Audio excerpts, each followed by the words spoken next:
BFM Business, Impact PME l'hebdo, présenté par Philippe Bloch. Bonjour à toutes, bonjour à tous, bienvenue dans Impact PME, notre nouvelle émission entièrement dédiée aux PME en partenariat avec la CPME. Je suis ravi, quant à moi, de vous retrouver sur notre antenne pour la 572e émission pour moi, puisque vous le savez, pendant 571 numéros, j'ai eu le bonheur d'animer l'entreprise BFM et je suis très heureux de vous retrouver. Chaque semaine, on partira désormais à la rencontre de PME prometteuses et on essaiera de comprendre comment elles font grandir leurs entreprises et leurs collaborateurs dans un environnement en pleine mutation. Et pour démarrer cette toute première émission, j'ai le plaisir d'accueillir Justine Buteau, fondatrice de Respire. Bonjour Justine. Bonjour. Bien évidemment, à tout seigneur, tout honneur, François Asselin, le président de la CPME. Bonjour François. Bonjour Philippe. Et puis je retrouve un vieil ami aussi, bien sûr, avec Dominique Restineau. Bonjour Dominique. Bonjour Philippe. Dominique, vous êtes notamment président de la CCI Paris, mais aussi président fondateur du MoveJ. Vous êtes également le président de l'IME et tout récemment du réseau M France. On va bien sûr en parler. Vous êtes aussi un vieil habitué de l'entreprise BFM et je suis ravi de vous retrouver dans cette nouvelle édition d'Impact PME. François, on va démarrer ensemble. La CPME, forcément, tout le monde connaît. Impact PME, c'est un nouveau nom ? Oui, nous avions notre rendez-vous biannuel qui s'est appelé au fil des ans PME by CPME, Planète PME. Et là, nous voulions vraiment impacter l'environnement des PME. Je suis particulièrement heureux de réserver une journée, ils y ont bien le droit, à nos chefs d'entreprise courageux. Il y en a une sur le plateau, tout à fait courageuse, on pourra entendre son témoignage. Absolument. Tout simplement, c'est une journée qu'il aurait réservée. Vous savez, on a souvent, comme on dit lorsqu'on est entrepreneur, je ne sais pas si c'est votre cas Justine, mais on a besoin d'activité, on a besoin d'avoir une trésorerie plutôt positive et puis une bonne ambiance dans la boîte. Quand ces trois choses-là sont réunies, on dort comme des bébés. Eh bien, on va s'occuper du sommeil de nos chefs d'entreprise le 5, pas simplement pour les faire dormir, mais au contraire, pour les réveiller, pour leur dire, écoutez, voilà, il y a des solutions. L'activité, c'est important. C'est votre environnement qui crée l'activité. Vous-même aussi, mais souvent, ceux qui font les lois, les règlements, ils seront invités aussi. Nous aurons la visite de nombreux ministres et puis de ceux qui, bien sûr, portent des projets tout à fait structurants. Il y aura vos partenaires qui peuvent être aussi des donneurs d'ordre. Venez à leur contact. Et puis, une chose très importante aujourd'hui, c'est le recrutement. Quand on parle de l'ambiance de la boîte, bien souvent, des entreprises sont bloquées dans leur développement parce qu'elles n'arrivent pas à trouver les compétences dont elles ont besoin. Alors, oui, l'apprentissage, c'est important, on voit les chiffres augmenter, mais avant que jeune apprenti devienne un ouvrier ou un employé autonome, il faut quelques années et parfois, le temps économique est immédiat. Voilà, Impact PME, c'est pour brosser tout ce qui peut traverser la vie du chef d'entreprise, de sa création, de son développement et même de sa transmission.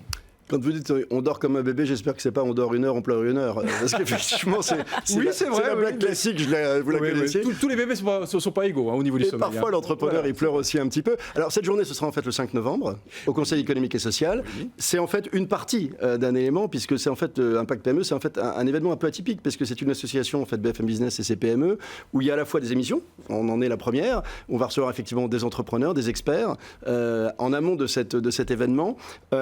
Cet événement, on va essayer aussi ces émissions de les structurer autour d'un certain nombre de thèmes. On les aura peut-être pas tous décelés, mais je vous donne en vrac ceux qui vont peut-être un petit peu structurer ces différentes émissions. Et il n'y a pas d'ordre de privilégié, mais on s'est dit, à l'évidence, il y aura la transformation numérique. Bien sûr. Disons-en un mot. Est-ce que c'est ça le défi numéro 1 des PME aujourd'hui, puisque tout se digitalise, tout se numérise, tout se dématérialise ?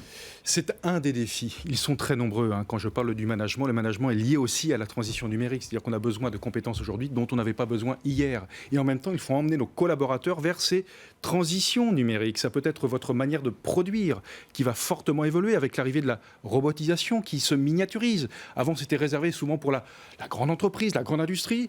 De plus en plus, on voit des PME investir dans les robots. Il faut accompagner ce changement. C'est la manière de vous adresser à vos clients. Les réseaux sociaux sont partie intégrante maintenant de la politique commerciale de la PME, de l'entreprise. On ne peut pas s'en affranchir. Et puis les fonctions support aussi de l'entreprise. Bien sûr, mais François, est-ce que les PME qui sont membres de la CPME, vous les connaissez bien, c'est votre quotidien, est-ce qu'elles sont assez conscientes de ça aujourd'hui en France? Est-ce qu'elles sont à jour ou est-ce qu'il faut notamment encore les sensibiliser? Alors soyons honnêtes. Oui, on va être honnête dans toutes ces émissions. On peut se dire les choses telles qu'elles sont.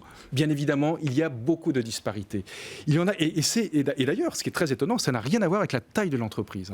Je connais des TPE qui ont développé leur modèle économique uniquement autour du numérique, du digital, et pas simplement des professions du digital. Un coiffeur, par exemple, qui a développé tout son business model sur la digitalisation de ses rendez-vous. La prise de rendez-vous, effectivement, bien sûr. Exactement. Ouais, bien sûr. Donc, si vous voulez, ça concerne toute taille d'entreprise. Certaines, l'ont pas anticipé et le prennent durement parce qu'elles se voient tout simplement confisquer ses clients, avec d'autres acteurs qui sont plus dynamiques sur ces champs-là. Il y a des intermédiations. Il y a des intermédiations. On se fait piquer ses clients par des plateformes notamment quand on évite de penser customer first. Alors Justine Hutto, bonjour. Bonjour. Respire. Oui. C'est né d'un traumatisme.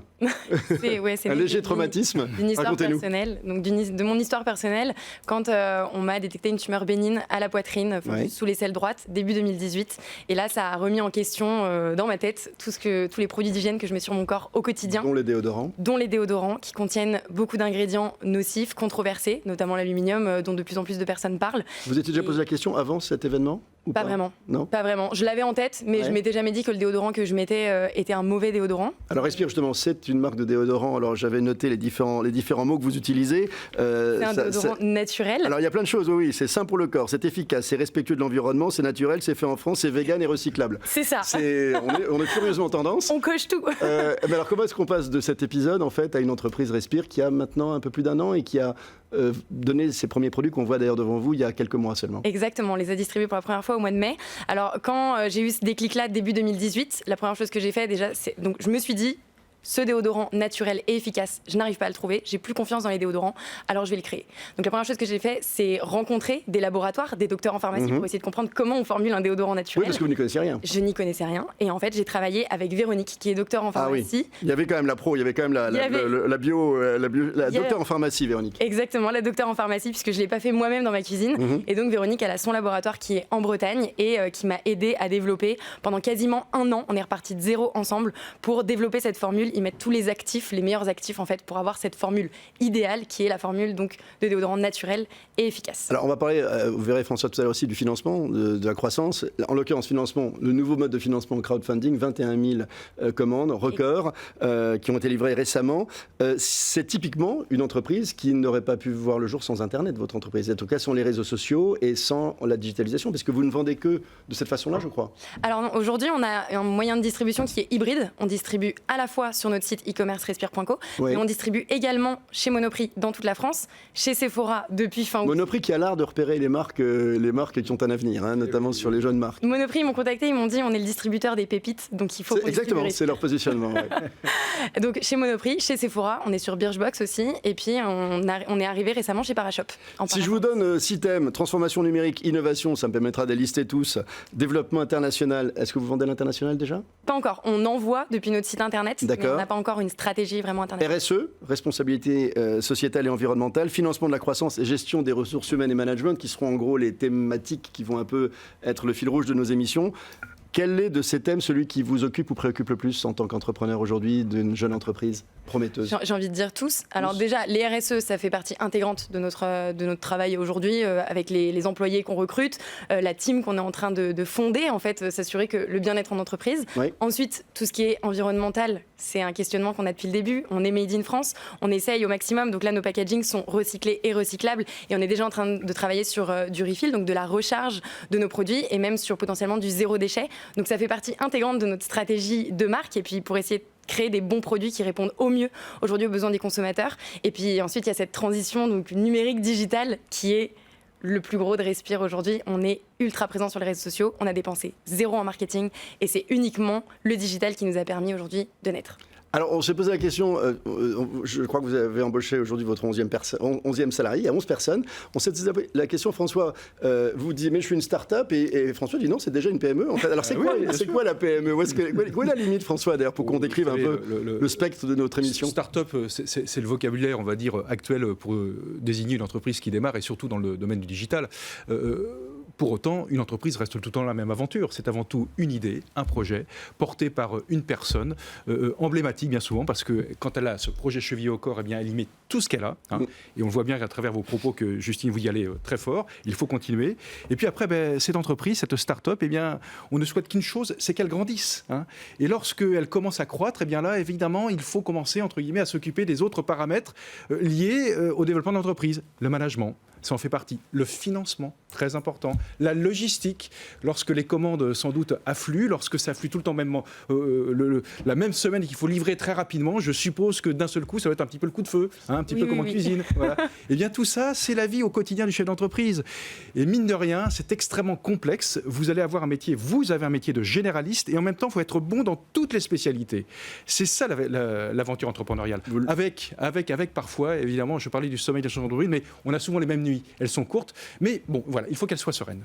Vous lui avez dit d'ailleurs, à partir de 10-11 personnes, il faut commencer à s'occuper de management hors antenne. Dominique Restineau, je me tourne vers vous. Je le dis, vous êtes président de la CCI Paris, mais vous êtes surtout quand même l'homme qui a introduit en France le mentorat, avec d'abord, par étapes, parce qu'il y a d'abord eu le mentorat, je crois que l'IME était la première aventure, me semble-t-il. La première. L'Institut pour le mentorat, le E et Institut pour le mentorat. Institut, l'IME, c'est l'Institut du mentorat entrepreneurial. C'était déjà pour les boîtes qui avaient un gros potentiel, c'était un peu la première idée. Alors, c'est bientôt ce que va vivre Justine. C'était 2 bilans, donc à peu près 3 ans, 1 million d'euros de chiffre d'affaires et minimum 10 salariés avec un projet de développement. En France, 97% des entreprises ont moins de 20 salariés. 97%. Et donc, l'enjeu... La vraie PME. Voilà, l'enjeu, c'est de faire grandir les entreprises. Pour faire grandir les entreprises, avec le mentorat pour entrepreneurs que j'ai découvert maintenant il y a 15 ans au Québec, j'ai apporté en France, je l'ai ciblé sur les entreprises à fort potentiel de croissance. Ça, c'était il y a 15 ans et ça se développe aujourd'hui en France. Et j'ai renvoyé le concept sur les entreprises à fort potentiel de croissance de l'IME au Québec. Ensuite, après, il y a eu le MoveJ, qui nous a réunis pendant... Combien d'années êtes-vous venu avec des entrepreneurs MoveJ dans mon émission L'entreprise BFM? On a découvert des pépites, des boîtes fabuleuses. Oui, absolument. Des boîtes fabuleuses. Absolument. Et vous les avez vraiment aidé à grandir. L'idée, là, c'était de prendre... Alors, il faut rappeler quand même que MoveJ, c'était le mouvement des jeunes... Les étudiants entrepreneurs. Voilà, il fallait être jeune et étudiant entrepreneur. Ça, non, pas forcément étudiant, mais jeune. Oui. Jeune, mais il y avait également les étudiants entrepreneurs, puisque je pensais qu'on pouvait être encore à l'école et avoir un projet de création d'entreprise. Le MoveJ a 10 ans déjà. Le MoveJ a 10 ans. Il a vu passer combien de lauréats? Parce qu'il y a des lauréats chaque année. Alors les lauréats et surtout les lauréats au programme de mentorat pour entrepreneurs du MoveJ, c'est 1300 jeunes entrepreneurs depuis fin 2010 et 500 et quelques entreprises, dont certaines sont à 5, 10, 15, 20 millions, 25 millions d'euros. Et des noms connus aujourd'hui. Des noms connus aujourd'hui, ce que je souhaite bien sûr à Justine. Et en clair, vous êtes au MoveJ, Justine? Pas encore. Ah, elle pourrait ou pas? Il faut qu'elle y aille. A été créé pour cette génération qui n'a pas franchement peur, c'est ce qu'on a pu entendre. Clairement. Je pense qu'on peut être d'accord. Oui, clairement. Et parce que, avec une conviction, avec Bénédicte Sanson qui a cofondé le MoveJ avec moi, la première ressource naturelle d'une nation, c'est sa jeune génération. Et voilà, ça apporte, ça crée des entreprises, ça crée des emplois. Ça a été la baseline du MoveJ pendant longtemps. Ils sont jeunes, ils créent des entreprises et ils créent des emplois. Et ça n'est pas parce qu'on ne trouve pas un job, par exemple, parce que des jobs, elle en a trouvé sans aucun problème, j'en suis convaincu. C'est simplement parce qu'il y a une envie de créer, il y a une envie de créer de la richesse, de la partager, il y a du sens dans ce qu'elle fait, et c'est cette génération qui veut, qui s'engage, qui est prête à s'engager. Et comme j'ai toujours travaillé avec des jeunes entrepreneurs, et puisque, comme vous avez présenté mes actions, ok, mais avant tout, vous avez oublié une chose très importante. Vous êtes entrepreneur, mais bien évidemment, depuis toujours et encore aujourd'hui, je le sais bien. Mais vous êtes tellement connu que ça ne se rappelle même plus aujourd'hui. François est avant tout François, avant d'être le président de la CPME, est un entrepreneur. Exactement. On est tous ici, je le reste. Oui. Et sur le recrutement, qui est un enjeu majeur aujourd'hui, peut-être qu'il y a des moments où ça se relâchera un petit peu, mais aujourd'hui, le frein à la croissance, c'est le recrutement. Exactement. Oui, bien sûr. Alors, ce sera d'ailleurs une thématique. D'ailleurs, on peut peut-être 2 secondes sur cette thématique. François, est-ce que c'est vrai qu'aujourd'hui, c'est un des principaux obstacles au développement de certaines PME que de recruter les bons profils, notamment dans certains métiers? Bien sûr, bien sûr. Pourquoi? Parce que lorsque vous avez une spécialité et que cette spécialité est mise en œuvre dans votre entreprise par des spécialistes, des gens qui ont une forte qualification.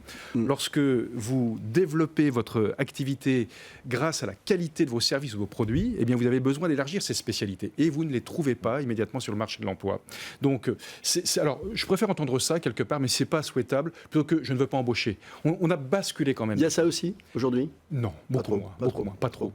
Hein. Il y a des métiers plus particulièrement touchés ou pas parmi toute cette espèce de forme de panoplie d'entrepreneurs qui constituent la CPME? Alors, tous les métiers, vous savez, on parlait la semaine dernière dans le bureau de Bruno Le Maire du fait que l'industrie avait des problèmes de développement en France. Oui, j'ai vu ça. Oui. Eh bien, derrière l'industrie aéronautique, savez-vous, vous avez besoin de métiers très traditionnels. Tous les sous-traitants, mais bien évidemment. Tous les sous-traitants. Bien sûr. Eh bien, parfois, les entreprises n'arrivent pas à se développer parce qu'elles n'arrivent pas à trouver ces métiers qualifiés. Et ce n'est pas un problème de rémunération. Oui. Ça a beaucoup évolué, dans le bon sens. Tant mieux. Mais tout simplement, on a loupé dans notre pays pendant plusieurs années l'orientation et la formation. Donc aujourd'hui, effectivement, il faut remettre les choses. Et puis, il faut que l'entreprise, attention, pour recruter les talents, eh bien, il faut qu'elle donne envie, il faut qu'elle porte un projet. Vous l'avez très bien dit, Justine. Vous essayez de donner du sens à vos produits. Comme vous allez donner du sens à votre entreprise, eh bien, pour recruter les talents, il faut donner du sens à l'entreprise. Encore faut-il avoir un projet d'entreprise. Et là, c'est quelque chose dont on peut parler. C'est d'ailleurs quand même, François, on n'a pas la même génération que Justine, tous les trois, à l'évidence. Mais à l'évidence, quand on crée des boîtes il y a 30 ans, cette notion de sens était, je ne dis pas quasi inexistante, mais elle était moins évoquée. Aujourd'hui, il n'y en a pas une seule qui se crée justement sans cette envie quelque part de changer non pas le monde, mais un petit bout de rendre un peu la vie un peu meilleure.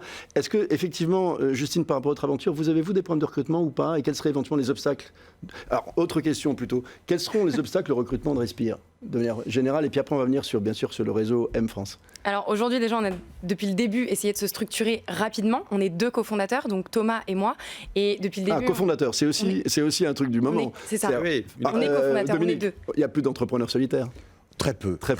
Ceux du Movie sont quasiment toujours à 2 ou 3. C'est 2,1. C'est ça, exactement. Donc, cofondateur. On est très complémentaires déjà avec Thomas, et donc on peut porter le projet à 2, et puis on a pu chacun mettre 100% de notre énergie sur chacun des pôles qui étaient les plus importants pour Respire. Moi, par exemple, je me suis largement occupée du marketing et de la communication pour Respire, et puis même la représentation, j'incarne totalement la marque, alors que Thomas n'est quasiment jamais présent à mes côtés, mais il est donc au bureau en train de travailler. Et il bosse quand même, rassurez-moi. Ah bah oui, il travaille, oui. Parce que les rivalités d'associés, ça existe. Les conflits d'associés, ça existe aussi. Ça peut arriver. Et on est tous pareils. Moi, pendant que je suis là, il y en a qui bossent aussi chez moi. Voilà. Et on s'est structuré rapidement, et en fait on a pris rapidement des personnes seniors, donc des personnes qui ont déjà les compétences qui nous manquent, parce que nous, en étant jeunes, on a 25 et 26 ans tous les deux, on avait besoin d'avoir des personnes seniors, et donc là on a embauché des personnes qui viennent de chez McKinsey et de chez Unilever. On les attire comment quand on démarre sans beaucoup d'argent, ce que je pensais? Alors on a eu la chance d'avoir une énorme traction sur les réseaux sociaux, d'avoir beaucoup de visibilité sur LinkedIn. Oui, ça fait pas payer les gens, ça, qui viennent de McKinsey et ailleurs. Comment est-ce qu'on les paye et comment est-ce qu'on attire des gens qui étaient plutôt... Alors là, ça parle du financement. Et le financement, clairement, ça a été un gros sujet dès le début. Donc nous, on a eu de la love money dès le début. On a un peu investi, puis on a fait de la love money. Et ensuite, on a eu ce crowdfunding qui nous a permis donc, de vendre plus de 21 000 déodorants. Ce qui nous a aidé à nous financer, à financer la première production, puis à avoir du cash pour le lancement. Et on a eu rapidement des gros contrats avec Monoprix, avec Sephora. Et aujourd'hui, tout ce qu'on dépense, on le réinvestit dans le produit et dans les équipes. Le principal obstacle, ce sera quoi alors du coup, pour vous, à la croissance? Quand vous en parlez avec votre associé un soir autour d'un café ou d'autre chose Notre principal obstacle, ce sera la croissance. Certainement qu'à un moment, il va falloir... il y aura peut-être une saturation, la communauté nous aide à se développer, mais en fait, peut-être qu'on aura besoin de financement. Donc ça, ce sera certainement un obstacle auquel on va peut-être parler de levée de fonds. Et ensuite, il y aura la croissance internationale, qui sera aussi... Elle est à l'ordre du jour, pour vous? Ah bah, c'est très intéressant. Je veux bien qu'on en parle. Alors... François, dans le commentaire, je voulais revenir vers vous, Dominique, par rapport à ce... Je ne le connaissais pas, puisque je crois que l'appellation n'est pas récente au Québec, c'est le réseau M Québec qui vous a donné l'idée de faire le réseau M France, que vous êtes en train de lancer également avec Bénédicte Sanson. Racontez-nous ce dont il s'agit. Il s'agit de former d'autres gens à finalement mentorer, ou d'autres cellules à mentorer. Voilà, c'est un peu ça l'idée? Oui, en clair... Le réseau M, alors déjà existe et nous le lançons depuis 3 ans, mais on était en test, on travaillait, on développait. Il y a l'IME pour les entreprises à fort potentiel de croissance. Historique. Il y a le MoveJ pour les entreprises des jeunes entrepreneurs de 18 à 30 ans, et il y a tout le reste. Et tout le reste, c'est là où il y en a le plus, en réalité. C'est l'essentiel, oui. Donc là, il y a 3 missions à travers le réseau M. Donc, nous détenons la licence pour la France, l'Amérique du Sud, avec le réseau M Québec. Le réseau M Québec. En clair, les 3 missions, la première, c'est développer des programmes de mentorat, accompagner des structures qui veulent mettre en place des programmes de mentorat dans les règles de l'art. Des structures existantes ou qui se créent? Bien sûr, des structures existantes. Il y a plein de structures. Et il y en a déjà. C'est ça. La Miel à La Courneuve, qui est un incubateur réseau d'accompagnement, Convergence à Aulnay-sous-Bois, et il y en a d'autres également, mais il y en a une dont je suis très fier de toutes celles qu'on a fait, mais nous avons monté le premier programme de mentorat pour entrepreneurs avec la Chambre d'agriculture de Saône-et-Loire. D'accord. Un programme pour les agriculteurs. Et là, c'est véritablement, c'est un vrai plaisir. Et donc, les agriculteurs sont des chefs d'entreprise. De plus en plus techno, en plus. Voilà, et donc digitaux. sont accompagnés par d'autres chefs d'entreprise, puisque je rappelle que le mentorat pour entrepreneurs, c'est exclusivement un entrepreneur. Il y a des très grands dirigeants, mais c'est différent d'un entrepreneur. Qui n'investit jamais dans l'entreprise. Qui n'investit jamais dans l'entreprise. C'est une règle fondamentale. En tout cas, pendant la période où il l'accompagne. fin du programme, Ouais. qui va accompagner totalement bénévolement un autre entrepreneur qui a moins d'expérience, ou qui a moins l'expérience de la croissance, ou un jeune qui a moins d'expérience, mais ça ne veut, il transmet c'est un partage d'expérience, ça n'est pas une transmission d'expérience, parce qu'il ne se transmet pas. Et donc, là, c'est une des missions du réseau M, c'est accompagner ces structures qui veulent mettre en place ce programme de mentorat en fonction de la charte du mentorat que j'ai signé avec l'État en 2013. L'axe numéro 2, c'est effectivement, si elles veulent le faire, ces structures d'accompagnement, mais par le biais de nos services, c'est de la sous-traitance, nous le faisons, et nous le faisons déjà pour elles, notamment avec le Mouv'J d'ailleurs.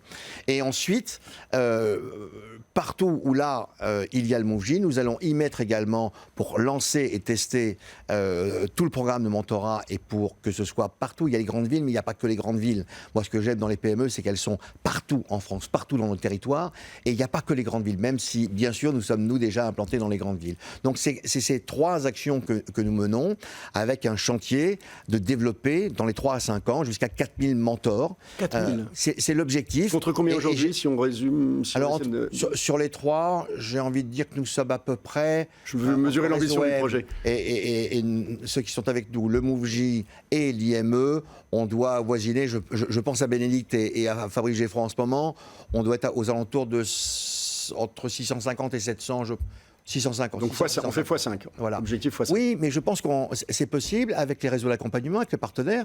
C'est toute une force qu'il faut emmener dans ça. Pourquoi ? Parce que ça apporte de l'accompagnement. De quoi ont besoin le plus ? Justement, avant le financement, avant le recrutement, avant cette vision, c'est d'être accompagné. Il y a des réseaux d'accompagnement merveilleux.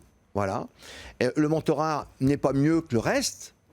C'est différent, ça apporte certaines choses qui permettent de faire grandir les entreprises. Et pour faire grandir les entreprises, il faut faire grandir les entrepreneurs. Mais on a lancé un programme de mentorat pour la CPME. Je sais, de France. vous êtes membre de la CPME. Justement, François Asselin, qu'est-ce qui manque le plus à vos yeux aux entrepreneurs français aujourd'hui pour justement ce qu'on va essayer d'évoquer pendant l'ensemble de cet événement Impact PME pour grandir, et c'est intéressant de dire pour grandir et faire grandir leurs équipes, parce que c'est aussi l'ambition de tout entrepreneur. Qu'est-ce qui manque le plus et que peut-être, effectivement, le mentorat va apporter à vos yeux ? Le travail que fait Dominique est tout à fait remarquable, d'autant plus que c'est pas nouveau. Hein, ça fait plus de 10 ans que tu t'en occupes et c'est exceptionnel. Hein. C'est un incubateur, lui, tout seul. Hein, voilà. Je sais, oui. et ce qui manque souvent le plus, c'est que, vous savez, quand on... Moi, je me souviens, il y a 26 ans maintenant, quand j'ai repris l'entreprise familiale, on peut s'appuyer sur des experts comptables, avocats, juristes, etc. Oui. Mais souvent, ce qui nous manque le plus, c'est ce que j'appellerais l'expert en humanité. Celui qui, avec un peu de sagesse, va dire « Attends, mon petit gars, là. Hein, est-ce que tu as bien réfléchi à ça, là ? Comment tu vas t'adresser à ton personnel, là, le jour où vraiment tu vas incarner le poste de patron, là ? Comment as-tu pensé à t'adresser aux clients qui vont voir une nouvelle tête ? Est-ce que tu as réfléchi à ça ? Ce que je dis a l'air complètement idiot, mais je peux vous assurer que c'est une chose... Voilà, je crois qu'on a tous vécu. Et là, d'un seul coup, on se retrouve patron. Alors, pas tout à fait du jour au lendemain, mais presque. Et d'un seul coup, on a le personnel, quand on a du personnel, on a les clients, quand on a et si on ne réussit pas à l'extérieur et à l'intérieur de l'entreprise, eh bien, ça s'effondre. Hein. Et vous voyez, Philippe, il n'a pas dit, François, il n'a pas dit qu'il faut faire comme ça. Il a posé des questions. Et le mentor n'a aucune question, aucune réponse. Il n'a que des questions. C'est exactement ce qu'il vient de faire. C'est quoi la principale qualité d'un mentor ? C'est de savoir écouter ? C'est de savoir écouter. Parce qu'il a forcément pas de motivation, mais de savoir écouter, de poser des questions, d'avoir un champ de vision qui permet d'aller dans le, je vais dire repoussement. Voilà, je vais dire ça comme ça. Oui. Je ne sais pas si ça se dit, mais je vais le dire comme ça. Pour que, en clair, c'est d'amener l'entrepreneur à trouver sa propre voie, sa propre réponse. Et peut-être à se poser les bonnes questions, non? Parce que Et surtout à se poser les bonnes ce questions. que vous évoquiez aussi, François, c'est une forme de solitude aussi, l'entrepreneur. Parce que souvent, il est contredit par personne dans son entreprise, parfois. Enfin, Mais bien sûr. il y a des risques qu'il n'ait pas de contradiction. C'est un risque dont il faut se préserver. Alors le fait d'être deux cofondateurs, au moins on peut Ça être en aide, contradiction c'est sûr tous que les ça deux aide, et ça se aide. renvoyer la balle et puis s'aider à prendre des décisions. Ensuite, c'est vrai qu'on parle de mentor. Depuis le début, ça a été super important. Je le dis quand on me demande des conseils pour les entrepreneurs, c'est de bien s'entourer et de trouver les bonnes personnes à qui poser les bonnes questions. Mais vous l'avez, vous, ou pas, Justine? Alors, j'ai plusieurs personnes autour de moi, plusieurs entrepreneurs qui ont réussi, notamment Guillaume Gibaud avec le slip français, il y a Fanny Péchioda avec My Little Paris. Donc j'ai quand même Qui sont des gens, vous savez que c'était des chroniqueurs toutes les 6 semaines pendant des années. On les a eu Vous dans les l'entreprise connaissez bien. BFM. On est très fiers de ces réussites-là parce qu'on Donc, les a accompagnés, on les a entendus écouter et ils nous ont passionnés. Et c'est donc des entrepreneurs qui arrivent à m'aider. Et généralement, c'est vrai que quand je leur pose des questions, au lieu de me donner une réponse, parce qu'ils n'ont pas la réponse pour moi, ils me renvoient une question dans la figure. Et alors, au tout début, ça fait bizarre de me prendre une question. Et en fait, après, je me suis rendu compte que ça me permet, moi... Est-ce qu'ils vous ont, il nous reste à peine 1 minute, donc une dernière question de réponse très brève. Est-ce qu'ils vous ont permis de prendre une décision que vous n'auriez pas prise sans eux, qui vous a fait mal de la prendre parce que vous vous êtes dit j'aurais dû y penser moi-même? Oui. Ça m'est déjà arrivé, en effet. Là, j'ai pas d'exemple précis. Par contre, il y a En aussi tout des cas, moments où c'est je arrivé. les ai pas écoutés. Il y a des moments où je les ai pas écoutés et que j'ai regretté. Écoutez l'expérience. François, donc en résumé, Impact PME, ça démarre bien. En résumé, ça démarre très Hein bien. Donc on va comme ça recevoir d'autres entrepreneurs, on va essayer de comprendre sur ces différentes thématiques quelles sont les problématiques les plus saillantes en ce moment, comment on y répond. On aura des experts bien évidemment. Plein de mentors à l'avenir. Ça va être un succès. Avec la CPME et un grand succès à Impact PME parce que je pense que ça va toucher, comme toutes les émissions que vous faites, mon cher Philippe, ça va toucher le cœur Vous de êtes un vil flatteur. Merci Dominique Crestino, je suis ravi de vous recevoir pour cette émission. Merci infiniment François Rasselin de cette initiative conjointe avec BFM Business. Merci beaucoup Justine et plein de bonnes choses à votre entreprise Aspire. Quant à nous, on se retrouve la semaine prochaine pour une nouvelle édition d'Impact PME, l'émission entièrement dédiée aux PME sur BFM Business en partenariat avec la CPME.